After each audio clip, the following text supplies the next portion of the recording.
Assalamu alaikum tout le monde, j'espère que tout le monde va bien. Alors aujourd'hui, j'ai décidé de partager avec vous ma façon de cuire un gigot tout simple parce que c'est bientôt l'Aïd et pour l'Aïd, on fait que de la viande. Donc moi, je vais vous montrer comment je prépare mon gigot, une façon très simple, très modeste. Et voilà, peut-être ça va vous donner une idée pour le jour J. Pour faire le même repas que moi. Donc l'accompagnement, bien sûr, ça reste à votre choix. Vous pouvez accompagner de ce que vous voulez. Vous pouvez faire du risotto aux légumes. Bon, j'avais déjà posté la vidéo sur ma chaîne. Le risotto aux légumes, c'est super bon avec des rôtis comme ça.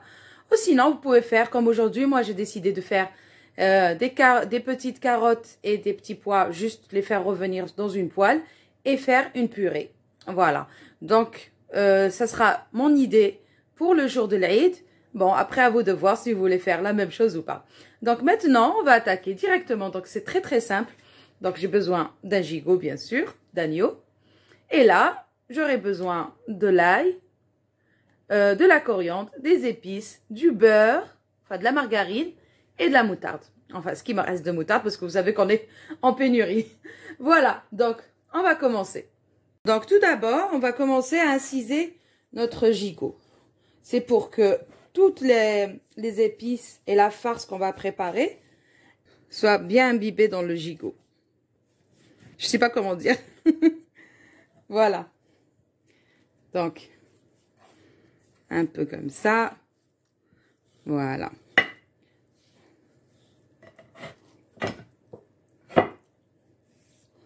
Voilà, on vient découper notre gigot. Partout. Et maintenant, on va préparer notre farce. C'est-à-dire que là, je vais prendre quelques gousses d'ail comme ça, avec la coriandre, avec un tout petit mixeur et je vais mettre tout ça dans le mixeur. Voilà. Donc, hop, on va mettre les gousses d'ail. Ensuite, on va mettre la coriandre. D'abord, j'essaye de découper comme ça grossièrement pour pas avoir des filaments, vous savez, dans le mixeur. Parce que si on la met comme ça, directement, ça va nous faire des filaments. C'est pas très joli. Voilà. Donc, j'essaye d'abord de découper. Et après, je vais l'intégrer directement au mixeur. Comme ceci.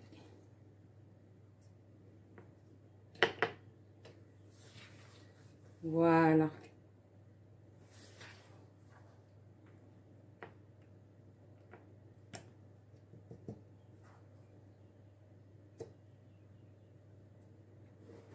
Voilà, donc ça c'est fait. Ensuite, là, je vais ajouter un peu d'huile d'olive. Voilà.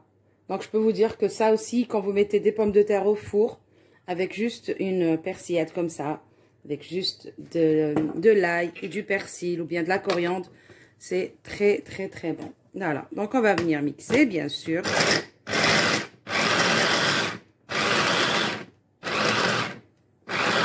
Et voilà, donc ma persillade ou bien je sais pas comment, parce que j'ai fait avec de la coriandre et de l'ail. Donc déjà, ça sent super bon. Voilà. Donc ça, c'est mon premier mélange. Donc je vais prendre un plat qui va au four. Alors, comme ça, hop. Je prends un plat qui va au four et je mets d'abord ça. Bien sûr, j'essaye de tout bien récupérer. Hein. Donc j'ai mis de l'ail, j'ai mis de la coriandre. Vous pouvez bien sûr mettre du persil. Moi, je préfère l'odeur de la coriandre. Et un peu d'huile d'olive. Voilà. Et ça nous donne persillade comme ça. Magnifique. Donc, radis, c'est la première étape. Voilà. Donc, moi, je vais rincer un peu mon bol là et récupérer tout ce qui reste. Et voilà. Donc, juste un peu d'eau, hein, pas beaucoup. Voilà. Pour diluer tout ça. Et ne pas gâcher, bien sûr, tout ce qui me restait. Donc là, déjà, je peux vous dire que rien que ça, avec le gigot, c'est super bon. Voilà. tout a bien été mixé. Voilà, parfait. Donc ça, c'est la première étape. Ensuite, là, je vais venir ajouter une bonne cuillère de margarine, comme ça. Voilà. Et aussi, donc, la moutarde, j'en ai presque plus. Donc, une cuillère aussi, à peu près. Voilà. Et maintenant, il manque plus que les épices. Et on va mettre notre gigot pour qu'il s'imprègne. Voilà le mot, j'ai trouvé le mot. Voilà, pour qu'il s'imprègne de toutes ces odeurs magnifiques. Voilà, oh là là. Je peux vous dire déjà que ça sent super bon. J'ai pas encore mis les épices. Donc là, je crois que je vais rincer mon pot pour récupérer toute la moutarde. Et voilà, donc j'étais obligée de rincer mon pot et de récupérer toute la moutarde qui était collée. Vous savez qu'on n'a pas trouvé de moutarde depuis longtemps en vente. Donc voilà, donc moi déjà, j'en ai plus. Voilà. Maintenant, on va mettre un peu de sel, bien sûr, ici. Et on va mettre un peu de sel sur notre gigot, bien sûr. Et après, je mettrai de l'autre côté. Et maintenant, on va mettre nos épices. Donc, d'abord, le cumin. Voilà.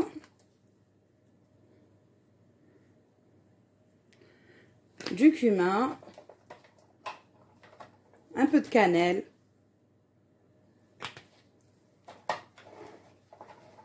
Un peu d'herbe de Provence.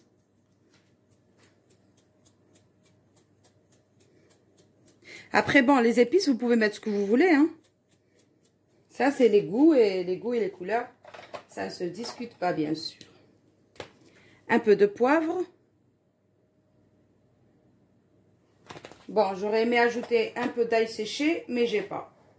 Donc, je vais me contenter de ça aujourd'hui pour les épices. Ouais, je crois que je vais mettre un peu de curcuma. Allez, plus que j'ai pas autre chose, mais pas trop, hein. Voilà. Voilà, donc déjà, notre farce, elle est prête. Magnifique. Elle est très, très belle et elles sont super bonnes. Donc, il y a déjà toutes les odeurs des épices et de la coriandre, de la moutarde, du beurre, franchement, de l'ail aussi. Bon, j'aurais bien aimé rajouter un peu d'ail séché, mais bon, j'en ai plus. Si vous avez à la maison, bien sûr, ajoutez un peu d'ail séché dans ce mélange. Et voilà, donc là, ce qu'il me reste à faire, c'est que je vais prendre mon gigot. Donc là, c'est bon, j'ai mis le sel. Je vais mettre le sel de l'autre côté, parce que j'ai pas trop salé le mélange là, avec les épices et tout. Donc, d'abord, je mets du sel. Et ensuite, oh là là, je crois qu'il est un peu trop petit mon plat pour ce gigot. Hop. Donc, peut-être que je vais changer de plat. Mais bon, c'est pas grave. Donc là,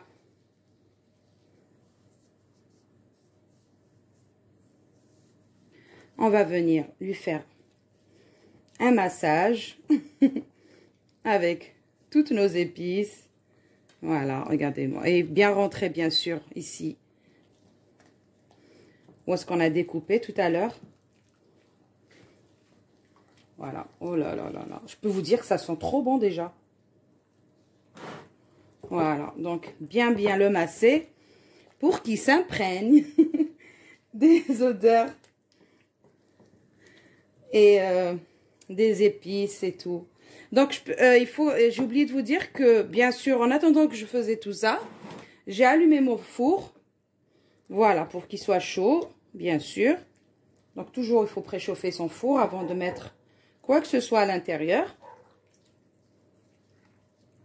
Regardez-moi ça. Oh là là là.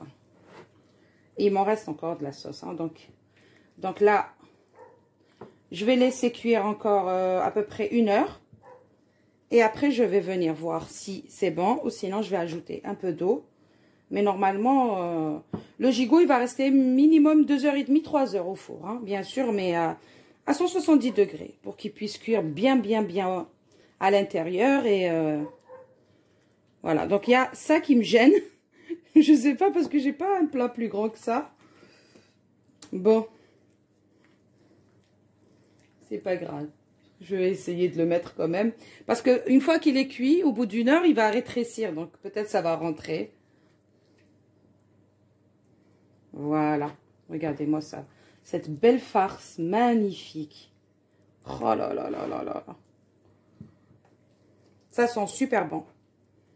Donc, cuire à feu doux parce que pour pas brûler toute cette belle farce, qu'elle reste comme ça, fraîche et tout. On n'a pas envie de cramer tout ça. Donc, surtout, prenez le temps. Essayez de vous préparer votre gigot 3 heures à l'avance. Voilà. Donc, si vous le préparez le soir, vous avez le temps. Et si vous le préparez pour midi, il faut s'y prendre vraiment de bonne heure.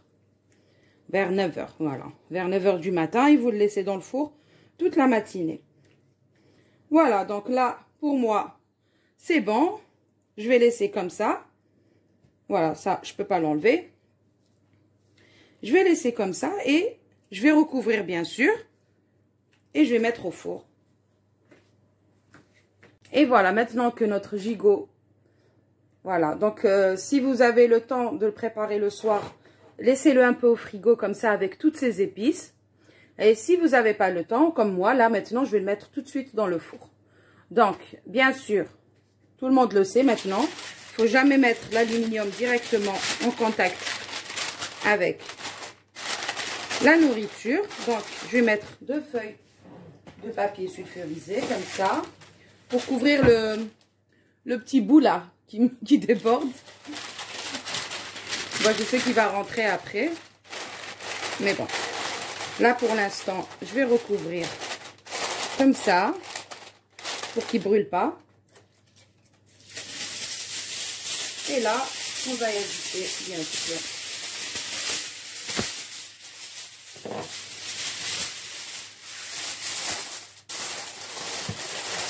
l'aluminium.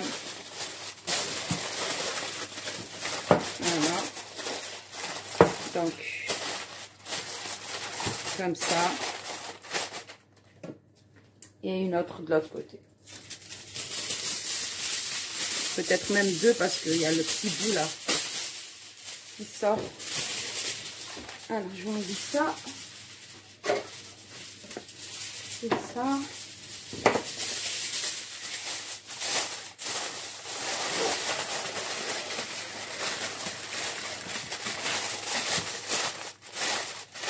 Voilà, donc là, il me manque un peu pour ouvrir le petit bout pour qu'il ne brûle pas. Voilà, donc là, c'est prêt à être enfourné. Donc, comme je vous ai dit, là, je vais enfourner pendant 1 heure. Après, je vais sortir mon gigot pour voir si il faut ajouter un petit peu d'eau parce que il faut le ressortir toutes les heures pour l'arroser. Donc, si vous voyez qu'il y a du jus, vous reprenez juste le jus pour arroser et le retournez, bien sûr. Ou sinon, vous ajoutez un petit peu d'eau, vous mélangez avec la farce. Et je vais essayer de filmer de toute façon tout à l'heure, dans 1 heure. Voilà. J'essaye de ranger ce petit bout-là. Il ne veut pas rentrer. Bon, c'est pas grave. Allez, on y va comme ça. Donc, je vous dis à tout à l'heure. Voilà, donc là, ça fait 1h30 que mon gigot, il est dans le four. On va jeter un petit coup d'œil. Oh là là là là, il y a l'odeur qui sort. Ça sent juste super bon. Une odeur magnifique. Voilà, il n'a même pas besoin que je rajoute de l'eau. Mais par contre, je vais arroser et je vais le retourner. Voilà. Donc avec son propre jus, on va venir arroser la viande comme ça.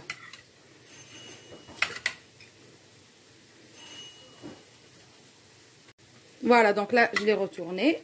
C'est la main, Anis. La main. Et là, on va bien sûr... Là, ici, voilà. Mettre du jus partout. Du jus, moi, pour moi, c'est de la sauce. La sauce, oui, comme tu veux. Mais c'est pas encore cuit. Hein. Déjà là, ça fait 1h30 qu'il est dans le four, mais c'est pas encore cuit. Ah ouais? Regarde, Mazel, il est pas... En fait, quand il sera cuit, même l'os, il va se détacher tout seul. Oui. Donc là, je vais le recouvrir et je le remets au four. Je peux le faire aussi. Donc, je pense que je vais le remettre encore pour 1h30. Non, j'ai peur que tu te brûles. Maman. Là. Tu vas te brûler. Voilà, donc je vais recouvrir et je vais le remettre au four encore pour 1 heure. Et au bout d'1 heure, je vais ressortir pour voir. Et ensuite, la dernière demi-heure, je vais enlever le papier pour qu'il soit bien doré. Voilà. Et voilà, notre gigot d'agneau. Voilà. J'ai fait revenir quelques petites tomates cerises dans une poêle avec un filet d'huile d'olive. Et je les ai piquées comme ça avec des cure-dents. Un peu de persil au-dessus pour décorer. Et pour la sauce, vous voyez, elle est là. Voilà, elle n'a pas brûlé. Elle est très bonne encore. On peut rajouter du jus si on veut. Et donc, j'ai pas rajouté d'eau sur le gigot. Vous avez vu la quantité que j'avais mis en préparant ma farce. Donc, j'ai pas rajouté quoi que ce soit. Donc là, tout simple, j'ai préparé une petite purée. Voilà, pour accompagner. Et des légumes. Voilà, des petits légumes comme ça. J'ai fait juste revenir dans une poêle. Et bien sûr, de la purée de pommes de terre. Voilà. Donc, une petite idée pour le repas du premier jour de l'Aïd, Inch'Allah. Et voilà, j'espère que ça vous donne envie de refaire cette recette. Moi, je peux vous dire que déjà, la viande, elle est super bien cuite. Regardez-moi ça. Regardez. Elle s'est frite toute seule. Voilà, vous avez vu. En fait, quand on voit que la peau, elle est complètement détachée de l'os, ça veut dire que c'est bien cuit. Voilà, c'est encore brûlant, c'est pour ça que j'arrive pas trop à mettre les doigts. Mais je peux vous dire que c'est très bon, ce broti comme ça. Vous avez vu, il est bien imprégné de toutes les odeurs des épices, de l'ail et de la coriandre. Donc, je peux vous dire que c'est une dinguerie. Donc, sur ce, je vais vous dire, faites attention à vous, faites-vous plaisir et à une prochaine vidéo. Au revoir. Au revoir. Au revoir.